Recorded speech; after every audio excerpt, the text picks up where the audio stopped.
A very good morning to all my dear students.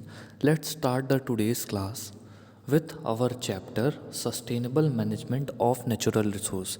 आज की class में हम इस चैप्टर का रिवीजन करेंगे ओके और ये समझेंगे कि इस चैप्टर में हमें क्या क्या चीज़ें पढ़नी हैं, क्या क्या चीज़ें इम्पॉर्टेंट है ओके और किस तरह से जब क्वेश्चन आएगा तो उनके आंसर हमें बोर्ड एग्ज़ाम में लिखने पड़ेंगे ओके। तो जैसे कि चैप्टर का नाम है sustainable management of natural resources, तो सस्टेनेबल शब्द का मतलब आपको पता होना चाहिए। सस्टेनेबल का मतलब होता है आगे आने वाली जनरेशन के लिए जो रिसोर्सेज अवेलेबल हों वो कहलाते हैं सस्टेनेबल रिसोर्सेज ओके। तो सस्टेनेबल मैनेजमेंट जैसे अगर आप पेट्रोल को बचा कर चलेंगे, कम पेट्रोल यूज़ करेंगे तो आगे आने वाली जनरेशन के लिए पेट्रोल ज़्यादा दिन तक बच पाएगा। अदरवाइज़ 35 to 40 ईयर्स के अंदर अंदर पेट्रोल पूरा ख़त्म हो जाएगा पूरी दुनिया से ओके। तो सस्टेनेबल मैनेजमेंट का मतलब होता है बहुत ही किफ़ायती तरीके से मैनेज करके रिसोर्सेज का यूज़ करना कहलाता है sustainable management of natural resources. और इस चैप्टर में हमें वही सीखना है कि कैसे जो भी नेचुरल रिसोर्सेज हैं उनका सस्टेनेबल तरीके से इस्तेमाल किया जा सके ओके। तो चलिए शुरुआत करते हैं आज की क्लास की। मैं हर एक लाइन को रीड करूँगा और एज़ यूजुअल उसका हिंदी में मतलब आपको एक्सप्लेन करने की कोशिश करूँगा। आई होप आप लोगों को आज का लेक्चर पसंद आए okay. So let's start the today's class. Living in harmony with nature is not new to us. Nature के साथ सामंजस्य बैठा करके रहना हमारे लिए नई बात नहीं है, ठीक है। हारमोनी में नेचर के साथ रहना हमारे लिए नई बात नहीं है, ठीक है। Sustainable living has always been an integral part of India's tradition and culture. जो सस्टेनेबल लिविंग है, सस्टेनेबल लिविंग का मतलब क्या होता है? सस्टेनेबल लिविंग का मतलब होता है जो भी हमको संसाधन मिले हुए हैं, चाहे वो पेट्रोल हो, डीजल हो, वाटर हो, इलेक्ट्रिसिटी हो, उनको बहुत ही किफ़ायती तरीके से इस्तेमाल करना, उनको वेस्ट नहीं करना ताकि आगे आने वाली जनरेशन के लिए वो चीज़ें बची रह सकें ओके। तो सस्टेनेबल मैनेजमेंट का मतलब ही यही होता है ओके। तो ये हमारे कल्चर में, हमारे ट्रेडिशन में बहुत ही शुरुआत से ये चीज़ रही है, सस्टेनेबल प्रैक्टिस रही है कि नेचुरल रिसोर्सेज को सस्टेनेबल तरीके से बचाया जा सके okay. It has been integrated with our long lasting traditions and practices, custom, art and craft, festivals, food, beliefs, rituals and folklore. तो ये जो है सस्टेनेबल लिविंग यानी सस्टेनेबल तरीके से रहना, जीना, खाना, संसाधनों का इस्तेमाल करना सस्टेनेबल तरीके से, ये हमारे कल्चर में ही शुरुआत से ही डाला गया था okay. Ingrained with in us is the philosophy that entire natural world be in harmony. हमारे अंदर शुरुआत से ही ये फिलॉसफी डाल दी गई थी कि पूरी दुनिया एक यूनिट है, पूरी दुनिया एक ही है। जैसे एक घर में लोगों को आपस में बहुत ही अच्छे से भाईचारे से रहना चाहिए, मिलजुल कर रहना चाहिए, वैसे ही पूरी दुनिया के लोगों को आपस में एक यूनिट की तरह मिलजुल कर रहना चाहिए okay. That the entire world be in harmony which is reflected in the famous phrase in Sanskrit वासुदेव कुटुंबकम, that means the entire earth is one family. तो संस्कृत का एक बहुत ही वर्ल्ड फेमस श्लोक है वासुदेव कुटुंबकम का, उसमें यही बात बोली गई है कि पूरी दुनिया के लोगों को एक यूनिट की तरह रहना चाहिए। जैसे एक घर में जितने लोग रहते हैं, जैसे हम हमारे घर में हमारे पेरेंट्स के साथ, हमारे भाई बहनों के साथ रहते हैं खुशी से ओके, बहुत ही अच्छी बॉन्डिंग होती है, एक दूसरे का भला करते हैं, वैसे ही पूरी दुनिया में लोगों को एक दूसरे के साथ उसी भाईचारे से रहना चाहिए, ठीक है। The phrase is mentioned in Mahopanishad. Mahopanishad में ये वासुदेव कुटुंबकम का फ्रेज जो है ये मैंशनड है। That is probably a part of ancient Indian text Atharvaveda. तो ये जो है ये एंशंट इंडियन टेक्स्ट यानी अथर्ववेद का एक पार्ट है। In class 9th we have already learnt about some natural resources like soil, air and water. Class 9th में हम ऑलरेडी कुछ नेचुरल रिसोर्सेज के बारे में पढ़ चुके हैं, जैसे सॉइल, एयर और water, and how various components are cycled over and over again in nature. हमने ये भी पढ़ा था क्लास 9th में कि कैसे अलग अलग कंपोनेंट्स बार बार साइकिल फॉर्म में अर्थ पर आते हैं, अर्थ से जाते हैं। ओके, तो ये सारी चीज़ें हमने पहले से पढ़ रखी हैं। ओके, जैसे नाइट्रोजन है, नाइट्रोजन साइकिल की मदद से एटमॉस्फेयर से प्लांट्स तक आता है, फिर प्लांट्स जब मरते हैं तो वही नाइट्रोजन सॉइल में चला जाता है और सॉइल से वापस एटमॉस्फेयर में आ जाता है। तो ऐसे ही बहुत सारी चीज़ें रिसाइकल हो जाती हैं हमारे नेचर में ही। ठीक है। Also, we learned in previous chapter about the pollution of these resources because of some of our activities। हमने पिछले चैप्टर में इन रिसोर्सेज के पोल्यूशन के बारे में भी पढ़ा कि कैसे इन रिसोर्सेज को पोल्यूट किया जाता है हमारी एक्टिविटीज़ से। In this chapter we shall look at some of our resources and how we are using them. हम हमारे कुछ रिसोर्सेज के बारे में हम पढ़ रहे हैं। ओके, और हमें इनको कैसे यूज़ करना चाहिए, इन चीज़ों के बारे में हमें और पता लगाना चाहिए।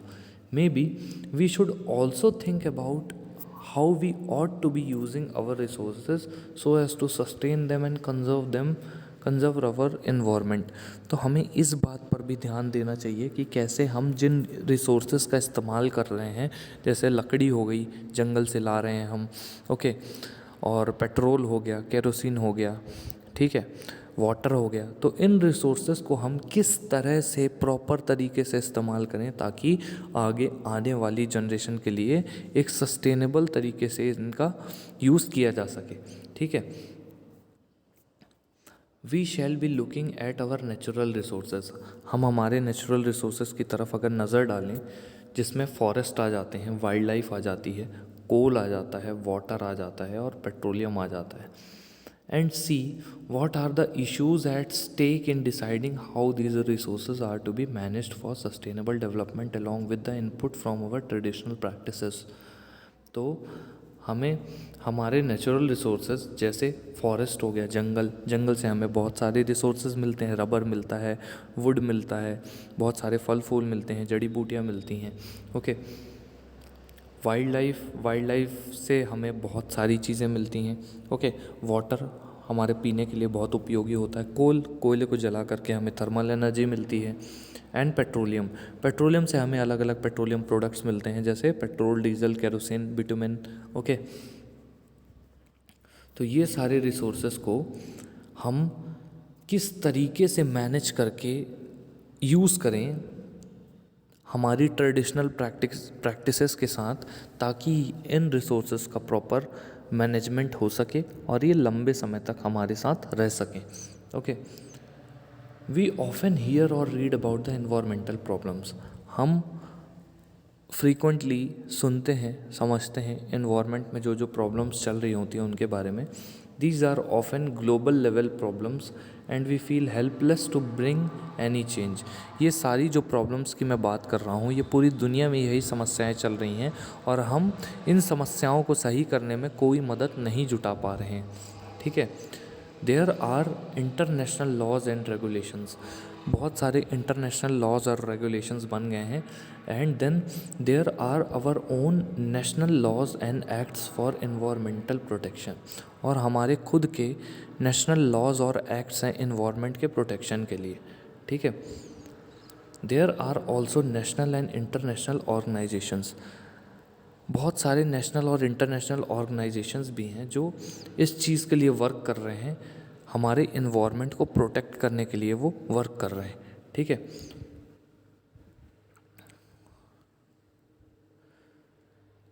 Find out about the international norms to regulate the emission of carbon dioxide. Carbon dioxide का जितना तेज़ी से एमिशन हो रहा है पूरी दुनिया में, इतनी ज़्यादा गाड़ियाँ हो चुकी हैं, फैक्ट्रीज़, इंडस्ट्रीज़, ठीक है, तो कार्बन डाइऑक्साइड बहुत ज़्यादा अमाउंट में फैल रही है। ठीक है। तो इस कार्बन डाइऑक्साइड के एमिशन को कम करने के लिए ऐसे कौन से रेगुलेशंस, रूल्स और नॉर्म्स वगैरह बनाए जाने चाहिए जो इस कार्बन डाइऑक्साइड के एमिशन को कम कर सकें। Have a discussion in class about how we can contribute towards meeting these norms. Class में इस बात पर डिस्कशन करिए कि कैसे हम इन नॉर्म्स को पूरा कर सकते हैं। ठीक है। Activity 16.2, there are a number of organisation that seek to spread awareness about our environment. बहुत सारे ऐसे ऑर्गेनाइजेशन हैं जो अवेयरनेस फैलाते हैं हमारी इन्वायरमेंट से रिलेटेड और एक्टिविटीज़ को प्रमोट करते हैं। ठीक है। और ऐसे एटीट्यूड्स को प्रमोट करते हैं जो कंजर्वेशन, इन्वायरमेंट के कंजर्वेशन और नेचुरल रिसोर्सेज के कंजर्वेशन पर जोर डालते हैं। ठीक है। Find out about the organisation active in your neighbourhood. आपके आसपास जो भी ऑर्गेनाइजेशन है वो किस हद तक एक्टिव हैं, आप उनको पता लगाइए। जो इन्वायरमेंट को प्रोटेक्ट करने में, नेचुरल रिसोर्सेज को प्रोटेक्ट करने में इंटरेस्ट लेते हैं, ऐसे ऑर्गेनाइजेशंस का आप पता लगाइए। Find out how you can contribute towards the same cause. अब ये भी पता लगाइए कि कैसे आप उस कारण को कंट्रीब्यूट करेंगे। ठीक है। Awareness about the problems caused by unthinkingly exploiting the our resources has been a fairly recent phenomena in our society। अगर हम अवेयरनेस फैलाएं इन प्रॉब्लम्स के बारे में, ठीक है, जो प्रॉब्लम कॉज की जाती हैं अनथिंकिंगली एक्सप्लॉइट करने से हमारे रिसोर्सेज को। अनथिंकिंगली एक्सप्लॉइट करने का मतलब क्या होता है? बिना सोचे समझे रिसोर्सेज को एक्सप्लॉइट करना। ठीक है। तो ये रीसेंट फिनोमेना है हमारी सोसाइटी में। And once this awareness rises, एक बार ये अवेयरनेस फैल गई सोसाइटी में, some action is usually taken, कोई ना कोई एक्शन ज़रूर लिया जाएगा। You must have heard about the Ganga action plan. आपने गंगा एक्शन प्लान के बारे में बखूबी सुना होगा कि गंगा एक्शन प्लान क्या है। तो गंगा में जहाँ जहाँ पर भी वेस्ट डिस्पोजल होता था वो सारी चीज़ें रुकवा दी गई हैं। गंगा के पोल्यूशन को ध्यान में रखते हुए, गंगा के पोल्यूशन लेवल्स को भी ध्यान में रखते हुए, जो जिस जिस भी जगह पर घाट वगैरह थे जहाँ पर फूल या दूसरे तरह की चीज़ें जो हैं डंप की जाती थी गंगा में, तो उसको पूरी तरह से बंद कर दिया गया है ताकि जो गंगा है, हमारी रिवर गंगा, ओके, वो शुद्ध रह सके। ओके। तो उसकी प्योरिटी को बना के रखने के लिए ये सारी चीज़ें की गई हैं। Okay. This multi crore project came about in 1985 because the quality of water in the Ganga was very poor. ये करोड़ों का जो प्रोजेक्ट है ये 1985 में आया। ठीक है। क्योंकि जो वाटर की क्वालिटी थी गंगा में वो बहुत बेकार हो चुकी थी। ठीक है। Coliform is a group of bacteria found in human intestine whose present in water indicates contamination by disease causing microorganism। अगर कोलीफॉर्म बैक्टीरिया किसी पानी में मिल रहे हैं तो उससे हमें ये पता चलता है कि वहाँ पर इंसान जो है या तो एक्सक्रीट कर रहा है, मतलब अपना जो वेस्ट प्रोडक्ट है वो नदी में डाल रहा है। ओके। या किसी न किसी तरह से इंसान की इंटेस्टाइन का जो वेस्ट प्रोडक्ट है वो नदी में आ रहा है। ओके। तो कोलीफॉर्म बैक्टीरिया ये बताता है कि बहुत सारी बीमारियां होने के चांसेस हैं अगर उस पानी को पी लिया जाए तो। ओके। तो यहाँ पर ये देखिए, यहाँ पर कोलीफॉर्म बैक्टीरिया का पूरा एक ग्राफ दिया हुआ है कि कैसे कोलीफॉर्म बैक्टीरिया जो है हमारे पूरे इंडिया में गंगा में फैल रहा है। ओके। तो यहाँ पर आप यहाँ देख सकते हैं कि ऋषिकेश या गंगोत्री से जहाँ से गंगा निकलती है वहाँ पर सबसे पहले तो ये ब्लू लाइन क्या है और रेड लाइन क्या है। तो ब्लू लाइन ये इंडिकेट करती है 2011 में ये कोलीफॉर्म बैक्टीरिया का लेवल क्या था पानी में, यानी पोल्यूशन लेवल पानी में क्या था। फिर 2007 का रेड लाइन इंडिकेट करती है। तो आप देख सकते हैं रेड लाइन जो है उसके ग्राफ बहुत नीचे आ रहे हैं। क्यों नीचे आ रहे हैं? क्योंकि 2007 में उतना ज़्यादा पोल्यूशन नहीं था गंगा में, बट जैसे जैसे टाइम बढ़ता गया तो 2011 आते आते बहुत ज़्यादा पोल्यूशन होने लगा गंगा में। तो आप ये ग्राफ देख सकते हैं अलग अलग जगह जहाँ से गंगा निकलती है, जैसे देवप्रयाग हो गया, ओके, ऋषिकेश हो गया, रायवाला हो गया, रुड़की हो गया, कानपुर हो गया, इलाहाबाद हो गया, बनारस हो गया, पटना, मोकामा, बहरामपुर, दक्षिणेश्वर, ठीक है, गार्डन रीच, पाल्टा, डायमंड हार्बर। तो ये सारे जितने भी आपको जगह यहाँ पर दिख रही हैं जहाँ से गंगा गुजरती है, तो उधर पर कोलीफॉर्म बैक्टीरिया का क्या लेवल है 100 ml वाटर में, वो आपको क्लियरली दिख रहा होगा। तो गार्डन रीच जैसे एरिया में 1 लाख से भी ज़्यादा कोलीफॉर्म बैक्टीरिया 100 ml पानी में हो सकते हैं। तो आप खुद सोच सकते हैं कितनी ज़्यादा बीमारी फैल सकती है। ओके, पॉल्यूशन ऑफ गंगा के पॉल्यूशन की बात करें, जो अभी थोड़ी देर पहले चल रही थी, बट उसको कंटिन्यू करते हुए हम बात करते हैं।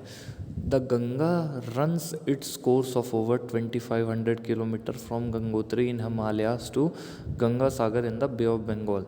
तो गंगा गंगोत्री से निकलती है और ये लगभग 2500 किलोमीटर लंबी नदी, ठीक है। ये हिमालय से निकलती है गंगोत्री ग्लेशियर से, और ये जाकर के गिर जाती है बे ऑफ बंगाल में, ठीक है। गंगा सागर जगह है, वहाँ से बे ऑफ बंगाल में गिर जाती, ठीक है। It is being turned into a drain by more than hundreds of towns and cities in Uttar Pradesh. Uttar Pradesh के बहुत सारे कस्बे, शहर वगैरह जहाँ से गंगा गुजरती है, तो उन कस्बों ने, उन शहरों ने गंगा को बहुत ज़्यादा गंदा कर दिया है, ठीक है। पूरे शहर का कचरा उस पर डंप किया जाता था एक टाइम, ओके। अब तो बंद कर दिया गया है, बट ये चीज़ें होती थी, ओके।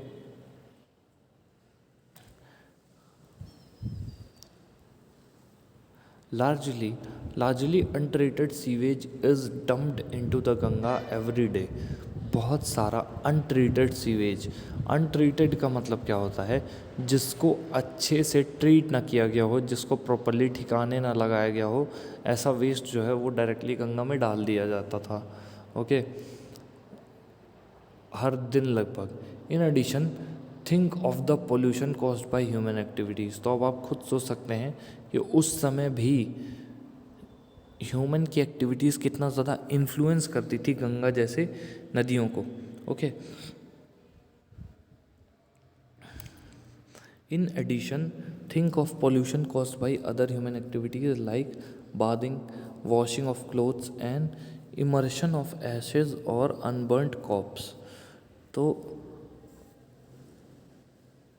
पोल्यूशन के बारे में आप सोचिए दूसरी ह्यूमन एक्टिविटीज़ से, जैसे बाथिंग यानी नदियों में नहाने से किस तरह का पोल्यूशन होता होगा, ठीक है। कपड़े धुलने से किस तरह का पोल्यूशन होता होगा, ठीक है। किसी इंसान को नदी में डाल देने से कितना पोल्यूशन होता होगा, जैसे गंगा में ऊपर से नीचे फेंकी जाती थी लाशें, तो कितना ज़्यादा पोल्यूशन होता होगा, ठीक है।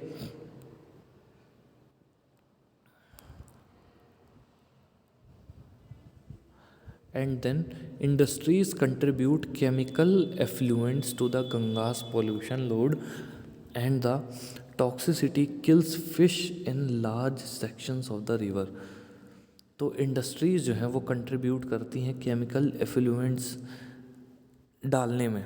इंडस्ट्रीज़ क्या करती हैं, अपने केमिकल एफ्लुएंट्स को गंगा में डाल देती हैं, ठीक है।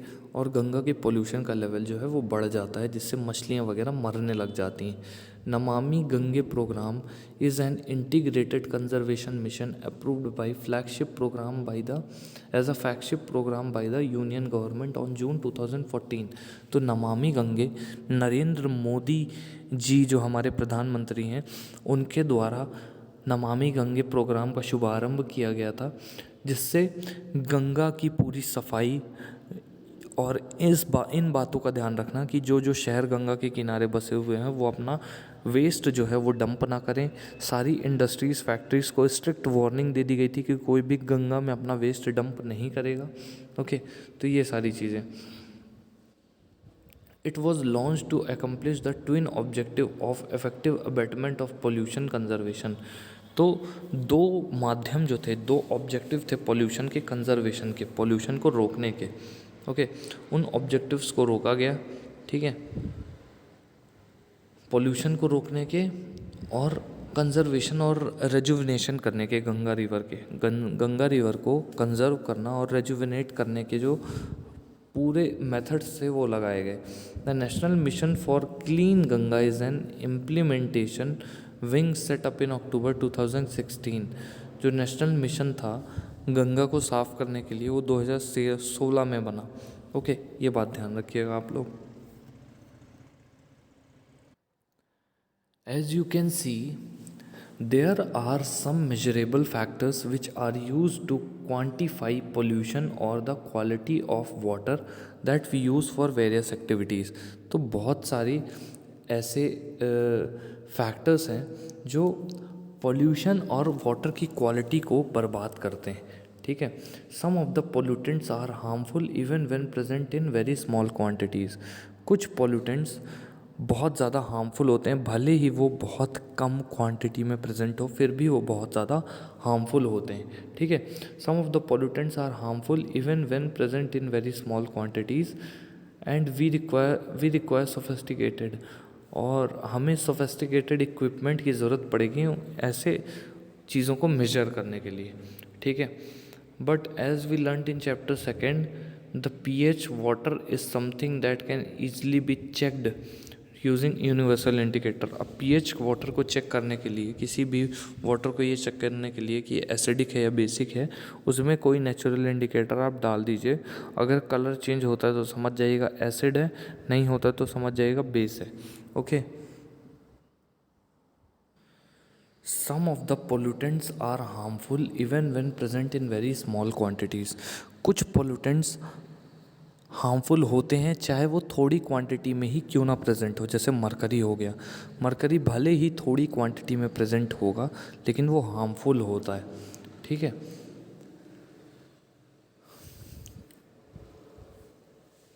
But as we learned in chapter second, the pH of water is something that can easily be checked using universal indicator. अब पानी का जो pH है वो ऐसी चीज़ होती है जो यूनिवर्सल इंडिकेटर की मदद से आसानी से चेक किया जा सकता है, ठीक है। अब कुछ यूनिवर्सल इंडिकेटर नेचुरल होते हैं, कुछ आर्टिफिशियल होते हैं। कुछ नेचुरल इंडिकेटर्स के मैं आपको नाम बता सकता हूँ, जैसे हल्दी हो गई, हल्दी घर पर मिल जाती है तो हल्दी एक नेचुरल इंडिकेटर है, ठीक है। फिर लाइकेंस होते हैं। लाइकेंस क्या होते हैं? जब कोई एल्गी यानी शैवाल या काई जो बरसात के टाइम पर तालाबों में या गीली दीवारों में जम जाती है, ग्रीन कलर की एल्गी और फंगस साथ में मिलकर रहने लगते हैं तो उसको लाइकेंस बोलते हैं। तो लाइकेंस से बनाया जाता है लिटमस, लिटमस से बनाया जाता है लिटमस पेपर। तो लिटमस पेपर जो है वो ये इंडिकेट करता है कि pH क्या है किसी चीज़ का, एसिडिक है या बेसिक है, ओके। फिर फिनोप्थलीन एक आर्टिफिशियल इंडिकेटर है, वो ये बताता है वीक एसिड और स्ट्रॉन्ग बेस के बारे में, ठीक है। चलिए आगे बढ़ते हैं। Activity 16.3, check the pH of water supplied to your house using universal indicator और लिटमस पेपर। तो अपने घर के पानी का pH चेक करिएगा यूनिवर्सल इंडिकेटर यानी pH पेपर का यूज़ करके कि आपके घर पे जो पानी आता है वो बेसिक ज़्यादा है या एसिडिक ज़्यादा है। Also check the pH of water in the local water body. Local water body में पानी का pH जो है वो चेक करिएगा, ठीक है। Can you say whether the water is polluted or not on the basis of your observations. क्या आप बोल सकते हैं कि पानी जो है वो पोल्यूटेड है या नहीं है अपने ऑब्जर्वेशंस के बेसिस पे। We need not feel powerless or overwhelmed by the scale of the problems. Problems चाहे जितनी भी हों हमें उस बात से घबराना नहीं चाहिए, because many things we can do। हम ऐसी बहुत सारी चीज़ें कर सकते हैं जो एक डिफरेंस क्रिएट कर सकता है, ठीक है। हम अपनी ऐसी एक्टिविटीज़ को कंट्रोल कर सकते हैं जिसके कारण water pollution, air pollution, soil pollution, ये सारी चीज़ें कंट्रोल हो सकती हैं, ठीक है। You must have come across the 5 R's to save the environment. आपने कभी ना कभी 5 R's के बारे में सुना होगा। ये R's जो हैं ये बहुत इम्पॉर्टेंट होते हैं डिफरेंस क्रिएट करने के लिए, ठीक है। ये R अगर हम इन R's को फॉलो करने लगें, R मतलब R फॉर रैट, ओके। तो इन R's को अगर हम फॉलो करने लगें तो ये R's हमारे लिए बहुत ज़्यादा बेनिफिशियल हो सकते हैं, ठीक है, इन्वायरमेंट को प्रोटेक्ट करने में। ये 5 R कौन कौन से हैं ये हम देखते हैं। R से रिफ्यूज़, R से रिड्यूस, R से रीयूज़, R से रीपर्पज़ और R से रीसाइकल। थोड़ा थोड़ा इंट्रो मैं इनका आपको देना चाहूँगा। रिफ्यूज़ मतलब जिन चीज़ों की आपको ज़रूरत नहीं है फालतू में उनको स्टॉक नहीं करें, ठीक है, रिफ्यूज़ करें, मना करें, ठीक है। रिड्यूस जो चीज़ें आपके इस्तेमाल कम आती हैं उनका इस्तेमाल करना कम चालू करें। मतलब फॉर एग्ज़ाम्पल अगर आप आपके पास गाड़ी है, ठीक है, और आपको बहुत पास में जाना है तो आप गाड़ी का इस्तेमाल ना करें, गाड़ी का इस्तेमाल करना कम कर दें। उससे क्या होगा, हमारा पेट्रोल बचेगा, ठीक है। रीयूज़ मतलब मैं आपको क्लियरली बताना चाहूँगा कि आप किसी भी चीज़ को दोबारा से यूज़ करिए, ओके। जैसे अगर आपकी बकेट जो है वो जैसे आपने घर पर कोई सामान लाया, जैसे सपोज़ उसके साथ कोई जार मिला, तो उस जार में आप दूसरी चीज़ें रख सकते हैं, ठीक है। रीपर्पज़ और रीसाइकल का मतलब मैं आपको बताना चाहूँगा। रीसाइकल मतलब होता है जैसे आपकी नहाने वाली बकेट टूट गई, ओके, अब आप उस बकेट पे मिट्टी डाल करके एक गमला लगा सकते हैं, एक पेड़ लगा सकते हैं, ठीक है। तो ये हो गया रिसाइकलिंग, ठीक है। तो आई होप आप लोगों को आज का लेक्चर समझ में आया होगा। कल हम ये पांचों आर जो हैं इनको बहुत अच्छे से एलैबोरेट करके पढ़ेंगे, ओके। और आप लोगों की ये ड्यूटी है कि आप लोग घर पर इस चैप्टर की रीडिंग बहुत अच्छे से लगा लीजिए, okay. So that's all for now students, thank you so much.